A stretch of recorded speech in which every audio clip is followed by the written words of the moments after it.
Welcome back, everybody. This is take a second for Come Follow Me, and I'm Brother Ricks. And I'm Brother Black. And we are, so this week we're doing Matthew 13 and Luke something, but it won't matter because we won't get past the parables. Maybe you will in your study because you've got a whole week, but we've got 30 minutes or so, and we'll spend the whole time in Matthew 13. You want to start? You bet. One of the things that we did, so teaching idea, and way easy with little kids. It'd be kind of fun in a seminary class or in a even in a gospel doctrine class. Bring a whole bunch of different random objects, and so we grabbed a couple. I grabbed a couple from my office. We asked a few students, take an object, come up with a parable about it. Okay, I got keys, and once upon a time, there was a safe, and the safe had a key hole in it that needed to be opened. And so the first key was given to the person, and they got inside the safe. And there was some cereal inside of that, but there was also another safe inside of the safe. And so they needed another key in order to get into that next safe, and so the second key was given to them, and they got into the second safe, and there was milk inside of that, safe, but then there was another safe inside of that safe, and so safeception, right? And so we needed the third key in order to get into the third safe, and so there was a third key that was given to the person, and they got into that third safe, and there was a bowl and there was a spoon, and that is the parable of the keys and the cereal. Is there a gospel connection? Yeah, the priesthood. So there's the different levels of the priesthood, and each level of the priesthood gives certain blessings that are can be fine on their own, but in order to use unlock all of the blessings of the priesthood, you have to be able to get into that last safe with that last key in order to have the bowl and the spoon in order to implement everything together. So excellent. Love it. Once upon a time, there was a boy who had this football, and he really loved playing with it, and he loved it, and he would play with it all day, and it was his favorite thing in the whole world. And then he had somebody move in next door, and the little boy didn't have his own football. The other boy that moved next door didn't have his own football, and he would just watch the kid play with his football all day long, having a grand old time. And one day, the boy that had the football realized this other kid, he didn't have his own football, and since he loved this so much, he wanted to share it with him. And so the next day, little boy with football knocked on his door. Was like, "Hey, I noticed you don't have this great toy, this great football, and I would like to share it with you. Do you want to play with me?" And so then they went out together and played all day, and were super happy. And that relates the gospel, how the gospel can bless us and bring us so much joy and happiness that we also want to share it with others. So, yeah. So I have a lion here. And once upon a time, this lion was living with a sheep. And it was pretty surprising because lions are typically known to eat sheep or just eat meat. But there was a little bit of science behind it. Actually, it wasn't science, it was Jesus. So Jesus was able to bring the lion something that typically eats the sheep and brings it close to the sheep. It is something so timid and just so calm. And that's how Jesus works in our lives. We're all different. Some of us are more lioness and other people are more sheepish. And he brings us all together so that we can reside in harmony. Yeah, there you go. Okay, I have a mouse trap, and thank you to Andrew Satterfield. We have a parable of the mouse trap. Once there was a mouse, and he was walking along, and there was a mouse trap, and it had cheese, but he just bypassed the mouse trap entirely and just went straight for the cheese and got stuck. There was this other mouse, like a few days later, who was walking past the same area, and he was like, my buddy over here, he got stuck in a mouse trap, so I'm not going to fall for that. And as he was walking, continuing down his path, there was another mouse trap with cheese, but he remembered what he had seen before and decided not to go after the cheese, to keep going to his destination. So we can apply that into our lives and be like the second mouse and avoid the temptations of Satan and being trapped by like all of his stuff. The end. So I got a nice bag of sand, and if you've ever been to the beach or walked on sand, you know that it gets everywhere and anywhere. And so there's these two guys, they walked along the beach, and one was wearing sandals, one was wearing shoes, and they get done playing, doing everything, and they both like, man, I got sand all over my feet. One guy had to like dump out his shoes, the guy's sandals was just trying to shake it off, but they both had sand on their feet, and they were talking, what if we could make a way where we don't have sand get stuck? But at the end of the day, they couldn't think of anything. And to me, that's a lot like our lives. No matter what we do, we're going to get sand in our feet. We're going to have days where we get more sand in our feet, less sand in our feet, but we both all equally get sand. And the only way to realistically get the sand off our feet is to wash, to go take a shower or bath. And the way we do that in the gospel sense is to allow our Savior to do that for us. And as we go and take the time to wash ourselves, that's when we'll be clean of the sand of the world. That's one of the things. And as I was reading through Matthew 13, the first couple of parables are all about seeds and planting. Mm-hmm. And I had to just try and put myself in their shoes thinking, I wonder who Jesus is talking to. Yeah. And Probably not Wall Street investors. Right. That he's using things, that the idea behind a parable is using things that are everyday natural occurrences, things that you see and interact and think about all of the time. And therefore that parable becomes a deeper part of who you are. Mm-hmm. That the more that you can connect everyday objects and things around you to the Savior, the easier it is to think about him. And I think that's one of the reasons that Alma says this to Korihor, where he says, all things testify that there's a God. Well, look around. Everything can if you'll let it. And so we got different objects, a mousetrap and keys and a lion and stuff. So the teaching idea would be bring in some of these random objects, ask them to come up with a parable that teaches you something about the gospel or something about the Savior, or what is something that he would teach. Because in 2023, the parable that Jesus would give might not be about sowers and fields, especially depending on where he's talking. If he's out in, Aberdeen, and maybe. that would be it. But if he's in New York on Wall Street, the parable that Jesus is giving is probably not going to be about planting and farming. Stocks. Yeah, The and stocks exactly what that means. And he's using ways to teach people to things that they would understand and can relate and reflect on. And so, to me, that's one of the big parts of that. But the first parable is the parable of the sower.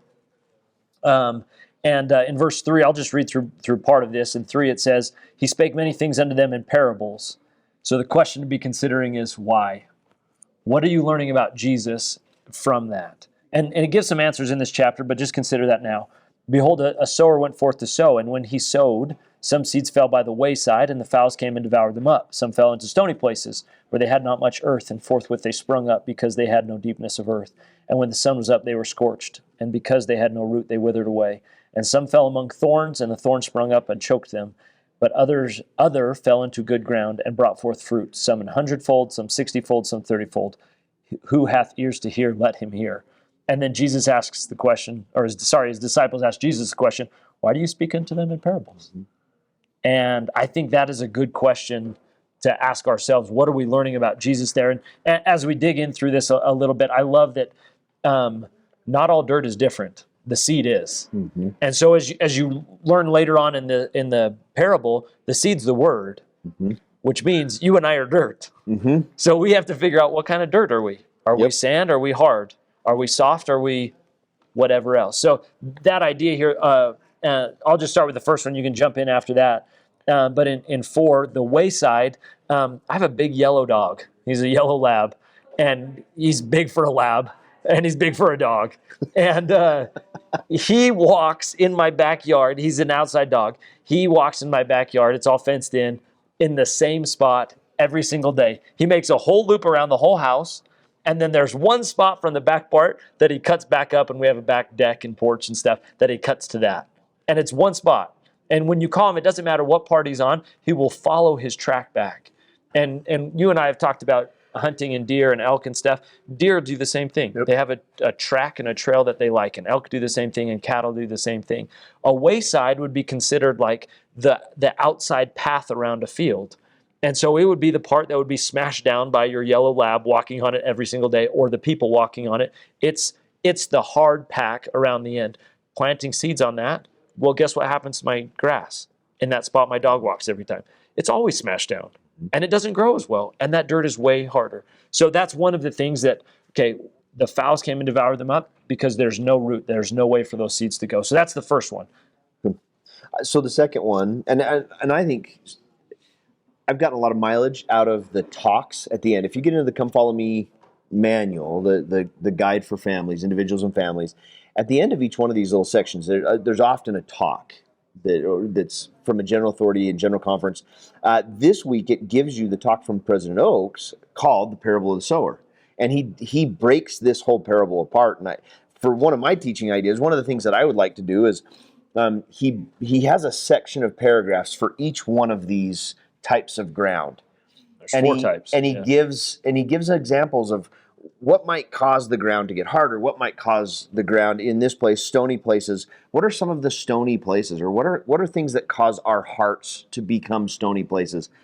And I think it'd be fascinating to give that, especially if you've got an older class or an older family, to give each one of those in our discussion one of those descriptions that from President Oaks' talk, and then ask them to add a paragraph.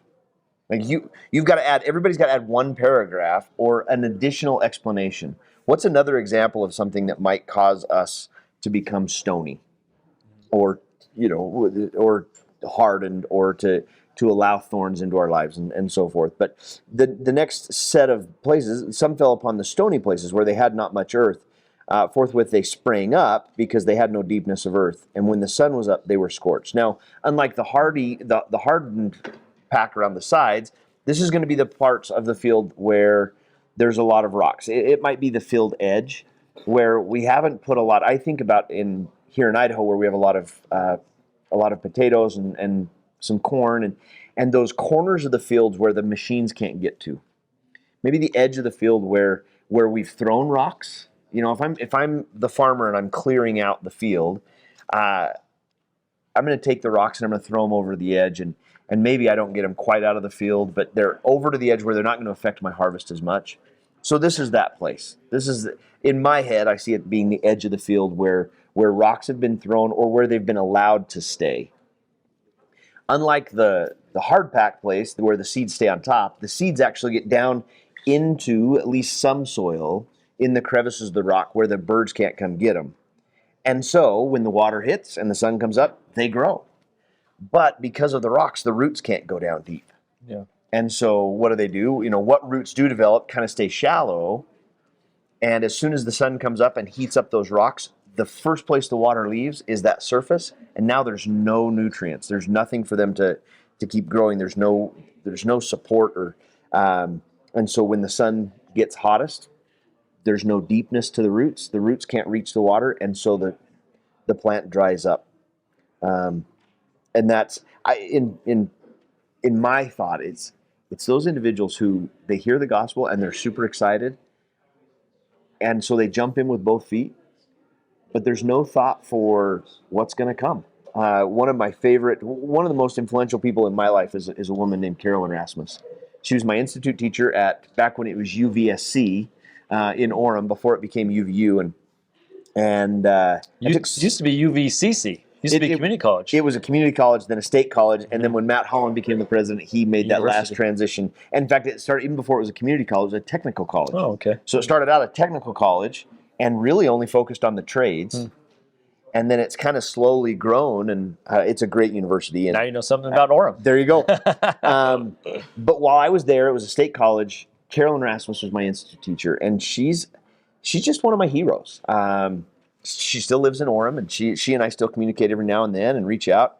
But she tells the story about her joining the church. Not a member of the church. Came to BYU to do her PhD, and as part of that PhD, she was doing some teaching there, and she was warned, don't go to BYU, they'll convert you. You'll join the church. And she said, no, I'll be fine. And she came to BYU with no intention of joining the church, but she ends up joining the church. In fact, Elder Holland tells a story, I think in his talk, There Are Prophets in the Land Again, about her conversion. Well, the part he doesn't tell in that story that Sister Rasmus has shared with me a couple of times is that right after joining the church, she starts to have these doubts. All of a sudden, the missionaries have, they've moved on to the next group, and she's been transferred or, given over to the members and she starts doubting, oh no, what have I done? And a good friend of hers comes to her and says, Carolyn, what aren't you doing that you were doing when you were with the missionaries? Are you reading the scriptures like you were before? Are you saying your prayers like you were before? And it helped kind of recenter her on all of those things that helped her get her testimony in the first place. And that solidified her. That took those roots and sunk them down. I think about what would have happened had that individual not had that conversation with her, had she not returned to those basics, the scriptures, the prayer, etc. Those roots would have stayed shallow, and maybe she doesn't stick around. Maybe she goes back to spiritually where she was before she'd met the missionaries. So you think about, what do I do to become a stony place? How do I get my roots to go really deep? Well, what are those things that we do that help us feel the Spirit? What are those things? The Spirit, in my mind, I just see the Spirit as being that which offers nutrients. That it's the water, it's the food. So what do I do to connect with that? Yeah, and make sure that those roots are going deep. Mm-hmm. I was in high school. I cut sod and laid sod. A friend of mine owns a sod company. His family did, and one of the things that we did in one springtime was they had a kind of like some type of utility butt that they pulled behind their tractor that was supposed to help disc up the earth, but not just disc it up. It was supposed to help bring the rocks up. And then it was supposed to grab and collect all of these big river rocks because it was out in Burton outside of Rexburg. And one of the days we had like 5-gallon buckets, and whatever the tractor missed, which was almost every rock, we had to fill up in 5-gallon buckets and then run them back and forth to the boss who was just driving the tractor. And it was one of my least favorite days working. Oh. I'm like, I'm not a very big person, but we had to run just back and forth, collecting and piling up river rocks in 5-gallon buckets, dumping them and getting out there. And I just thought, looking through all of these, That sounds awful. it was, yeah. But think of the character I built. That's what my dad and mom would try and tell me. They're like, you move pipe, why? Because you build character. That's what you do. People who've never moved pipe don't have any character. That's right. Yeah. That's what Or they it's found not really better true. ways to build it. Yeah, exactly. But this idea that all of the ground here, all of the dirt, it all has the potential. Some of the things, though, you have to remove it out. And so what would be the stones? What is blocking me from getting my roots down deeper? What are the rocks I really need to pull out? And to me, the rock part and the thorns part, it kind of relates to there's similar things that have to be removed out of the way. Because in the next one, and some fell among thorns, and the thorns sprung up and choked them out. And thorns to me, they're distractions. There's other things that in the way that are stealing my light and stealing my water, my nutrients. Yep. And so I need to go through in my life and I need to pull all those things out. But then I also need to remove the rocks to make sure that my roots can actually go down deeper. And so that story, and obviously we didn't get all the rocks because you just can't. And people who farm understand that. You'll never get all of the rocks. But when we would get these big pieces of sod, they'd come up on the conveyor belt and we'd catch them. And we did slabs, not the rolls. And anyways, as it would come up, if there was a river rock in there, the piece didn't hold together. And the grass in the middle of it, the roots really weren't as deep. And so from the surface, because they watered it a lot, because it was their livelihood, and you're like, from the top, it looks good.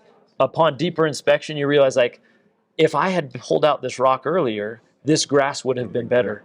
And it would have kept this whole piece together, this whole section together. And I thought that was, I mean, as you're talking, Mike, I had forgotten about that experience. But to me, that really reinforces that idea of I need to get rocks out of my life. And frankly, we need to get the thorns, the distractions out as well. Well, and even with the hard ground, the one thing, the one difference between 4, 5, and 6, 7, and 8 is that good ground has been prepared. Like there is no good ground that's just good ground. Mm-hmm. Like we've moved out onto this, that place where we're building. It used to be years and years and years ago. It used to be a field that was farmed, and so it's nice and flat, and it waters well. I can irrigate it if I can flood irrigate it if I want. But guess what? As I'm out there and we're getting ready to plant some pasture grass, we're hitting rocks. So guess what, my kids? I don't know if my kids will listen to this, but guess what you get to do this spring? 5-gallon go out buckets. and I didn't had now I've got an idea. I'm just going to get on the 4-wheeler and just go. So you have to run back and forth. But no, we're going to have to move the rocks. There's no piece of property that's just good ground. It's always been prepared. It's always good ground because someone has worked it over. And similarly, I think sometimes I was teaching my seminary class over at Highland, and one of the girls, I said, what are the gifts that you envy of other people? And one girl said, I just envy people who just believe, who don't have any trouble believing.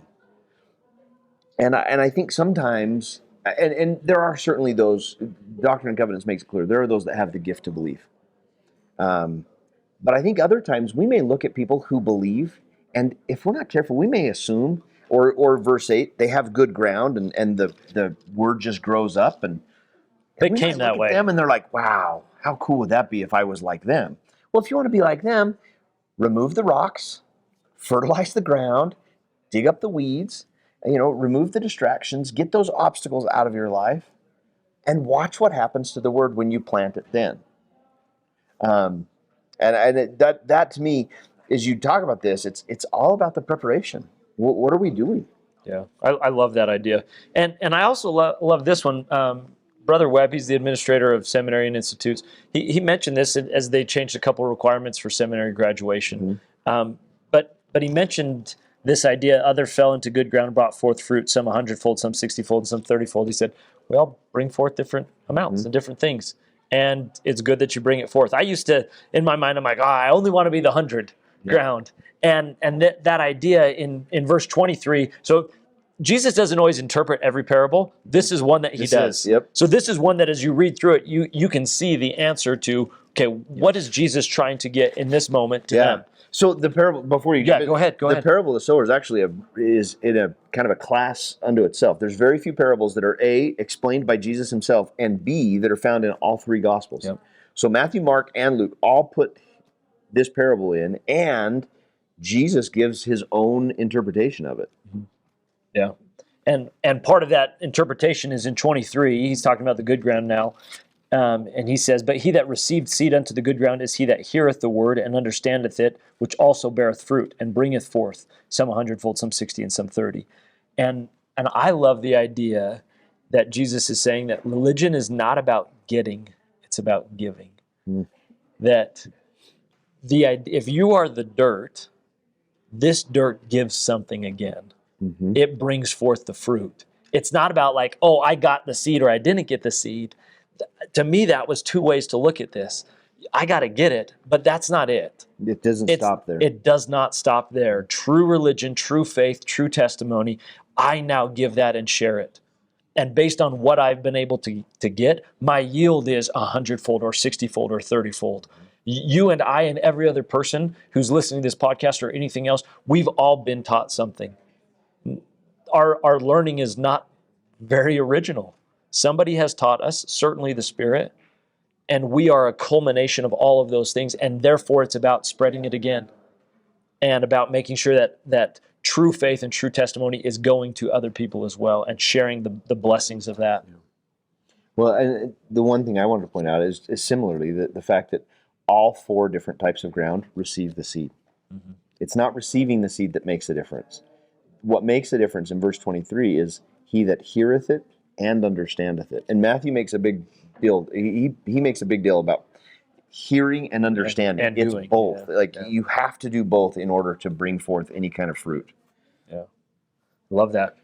And so I in terms of application of this story, I think this is a good time as you're reading it personally with your family, figuring out what are the thorns, what are the persecutions or the difficulties that we're going to face, because that's one of the things that Jesus says. In 21, he says, when tribulation or persecution arises because of the word, because you got the seed, you are going to face challenges. You are, like your teacher down at UBSC, that you are going to have to figure out, how am I going to last? And to me, that leads really well into the next parable, but just take some time as you're reading through these. The idea of parables is it applies on lots of different levels. If you have ears to hear, you're going to hear it wherever you're at in your life. So do you want to jump into the next one or go to one of the little ones? I think what we got. So first, let's just pause really quick and just say you need to go to if you don't in any other week, you need to go to the Come Follow Me manual, and there's a link to the teachings of the prophet Joseph Smith, and it lays out in that link. If you scroll down a little bit, the prophet Joseph Smith walks through each of these parables and points out, from his perspective, one way to look at these is to put them in line and see the restoration of the gospel. Yep. And so I don't know that we need to go over that because it is right there at your hands. You can go to the Gospel Library app, open up this week, and then scroll down a little bit, and you'll see where it mentions Joseph Smith. Click on the link in there, and it'll take you right to the chapter in the teachings of the prophet Joseph Smith, and you can review that. And I think it gives a great overview of all of them. Maybe we don't need to jump into that side of things, but just anything that you enjoy specific. As time runs short, I don't want to take a whole bunch of time, but Right. I really like the parable of the leaven because it stands. The prophet Joseph Smith's view is it's so different from how we usually look at leaven. Later on, the Lord's going to say, "Beware of the leaven of the Pharisees." Sometimes it's good and sometimes it's bad, Yeah. depending on the parable. It's awesome. And you need to be aware of that. I just have typically had a knee-jerk reaction often to say, "Oh, leaven's bad." But in this parable, it's in verse 33, it says, "Another parable spake he unto them, The kingdom of heaven is like unto leaven, which a woman took and hid in 3 measures of meal till the whole was leavened." And Joseph's connection is to the 3 witnesses. And specifically the 3 witnesses and their witness or testimony of the Book of Mormon and how that has spread to all the world. And one of my favorite things to talk about when it comes to the 3 witnesses is so many, Martin Harris, Oliver Cowdery, and Whitmer, they all go different directions. And yet the one thing that's constant, especially with Whitmer, David. is he leaves the church and completely loses confidence in the prophet Joseph Smith. But the one thing he never backs away from, even speaking to it in a courtroom at the end of his life and to a newspaper reporter and holding to his testimony of the Book of Mormon, it's one of those things that, in my mind, adds a really irrefutable stamp of approval or authentication to the Book of Mormon and to the witness of those 3 men, is that David had his opportunity to say and to disavow everything and doesn't. And so, Can I say one quick thing about Yeah. David Whitmer that I love? He lives in Missouri. That's where he dies and lives, and he never moves away. And so he's in the middle of all of the persecution more than everybody else, and he lives longer than everybody else, the other 2 witnesses. He has the chance then for more of his life to refute or to be pressured by all the antis around him, and he doesn't. That to me is another one of those big witnesses of that. it's just, and that goes out through the whole world. And so what is it that the leaven of those 3 the 3 Nephites, or the 3 Nephites, wow, that's a little change. The 3 witnesses and their testimony of the Book of Mormon, as that Book of Mormon is flooding the earth like President Benson prophesied that it would, their testimony is one of those things that holds up the Book of Mormon and its legitimacy. Yeah. For me, just a closing thought. I love the parable of the wheat and the tares, and just to consider and ask myself the question, or ask the question, why does the Lord let the wheat and the tares grow up together? It actually blesses the wheat. It's not for the tare's sake. It's for the wheat's sake. And he gives the reason. He says, well, if you pulled it up, then you're going to ruin the wheat too, so let it grow up. And, you look around, and sometimes we get worried that people around us are, to use Jesus' words, tribulation and persecution start to happen. And the Lord's like, it's okay. The idea that good and bad are going to grow up by one another and look very similar for many of their first years of life, don't be surprised and don't be shocked. And I take solace in that it doesn't mean that life is just easy or anything, but the Lord's like, I've already factored that in prior to the second coming, that there is going to be good and there's going to be bad, and that you have to decide, are you going to be wheat or are you going to be tares? And you're still going to have to grow up right by them, and you're going to have to figure out, how do I stay steady and constant? How do I make sure that I'm good dirt and that I am the wheat? And to me, I look at a lot of these parables and I put myself into them, that Jesus is the one who's sowing seeds and planting in fields, and that he's gathering the various fish and throwing the leaven out there. And I have to figure out, what is my role in the parable? who am I, and what difference does that make, and how do I make sure I'm doing what I'm supposed to be doing as I'm applying these to me. And I just take a lot of solace in the fact that the Lord is in control. He's the one planting the seeds, and he's the one who's doing the harvest, and he's the one going to be doing the gathering. And so if we follow him, we're going to raise the world. We're going to be that good leaven. Yep. And I think it's interesting. We talk about how it's the responsibility in the first parable. It's the responsibility of each individual to prepare their heart and to prepare the ground. And we talk about removing the stones and pulling out the weeds. And then the very next parable, it's like, there are some weeds you're not going to get rid of. And so kind of like that old, I don't know if it's a legend or a myth or what you call it, but the old prayer, give me the wisdom to control what I can and to not worry about the stuff that I can't. And if it is something that can be removed from your life, then remove it. If it's one of those things that you look around and you're like, I don't possibly see how I can remove this, then trust the Lord. Yeah. And know that he'll figure it out. And you will be better because of it. Yep. When you grow up when the wheat and the tares grow up together, you will be better because of it. Yep. Awesome. Well, let's end on that. Love it. Have a great time with the week. Don't forget, if you're looking for something maybe for some younger, there's a great old seminary video. Do you remember the old wheat and tare? Yeah. There's a great, you can find it on YouTube. We'll put a link in the description below, but that's always a good one. A little 15-minute video that you can throw up and watch that'll walk you through the parable of the wheat and tares. So take advantage of that, and we'll see you next week. Have a good one.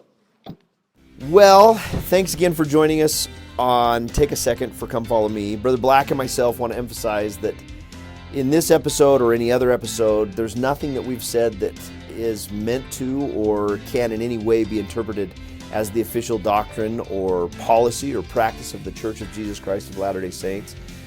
Brother Black and myself simply represent two guys that enjoy talking about Scripture and our own life experiences as it relates to the gospel of Jesus Christ, and hope that in sharing some of our thoughts and insights, but certainly our personal opinions and nothing more, that maybe it might open up the Scriptures a little bit to you. So thanks again for joining us on Take a Second, and we will see you in our next episode.